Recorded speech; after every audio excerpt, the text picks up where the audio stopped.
If you've never been to a book convention before and you have no idea what to do, what to pack, this video is for you. We all know that book conventions have a lot of bodies in them, and that brings the temperature up.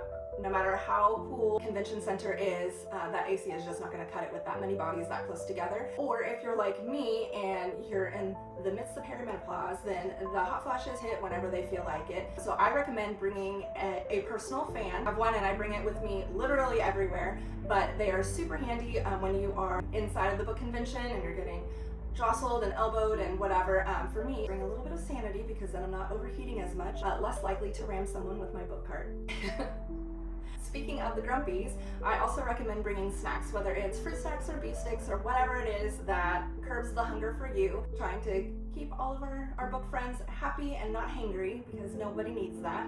Also, because you're talking so much to authors and some new friends or the people that you're with, I also recommend bringing something that will help your throat, whether it's like a throat lozenge or Jolly Ranchers or mints or gum or something like that. It really helps soothe the throat along with our water. Just an idea of something that you can easily have in your purse or your tote bag. I've talked a lot about book cart, but a book cart is super important. Not all venues will allow them, but the ones that do, I definitely recommend you taking advantage of that. Just make sure that you're aware of what their conditions are for what counts as a book cart and the sizing and all of that stuff.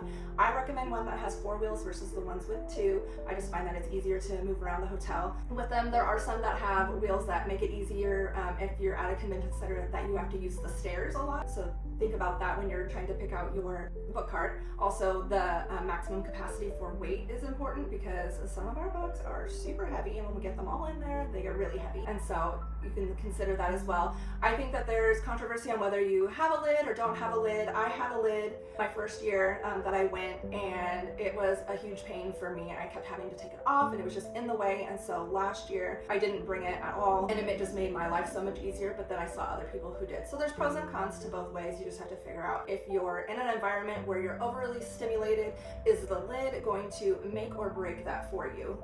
So just something to think about. It's also super important, I think, to bring a portable charger that you can have in your purse or your book cart, because we use our phones a lot, whether it's for payments or we're looking things up or texting with our friends or making videos or whatever it is that you're doing. You want to just have that with you, so that way when the battery gets low, it's not a big deal. If you're a note writer like I am, then I recommend bringing some note cards for you to write letters to authors. If you're a good planner, you might do this in advance before you go, but sometimes you can just get inspired when you're there. And so if that's a thing for you, I would recommend bringing them from home, so then that way you're not having to Uber all around town hunting for the perfect note card that may not exist.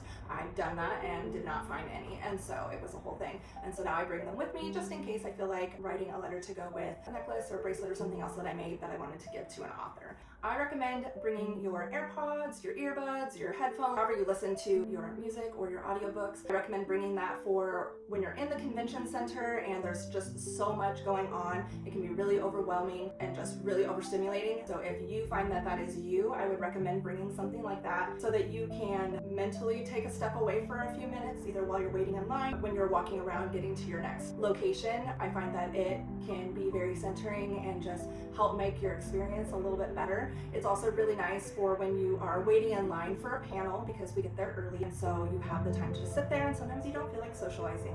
I find that a lot of our book friends and authors are all introverts, and so sometimes chatting is just too much and you can't handle it, and you just need a few minutes to yourself while waiting in line. So whether that's to listen to music or get a little bit farther in your audiobook, I suggest doing that, and or bringing your Kindle or maybe a physical book if you want, because you will have a little bit of time to be able to do that. And if you need that to be able to make your experience that much better, then do it. Don't worry about feeling weird, because it's not. I will say that for Villains and Vixens last year, they had a quiet room, and I just thought that was so thoughtful, really smart, because there's so many people that need that extra little bit of time. Even if you have a room at the hotel, but you're sharing with other people, sometimes you just need 15 minutes to yourself without anyone talking to you.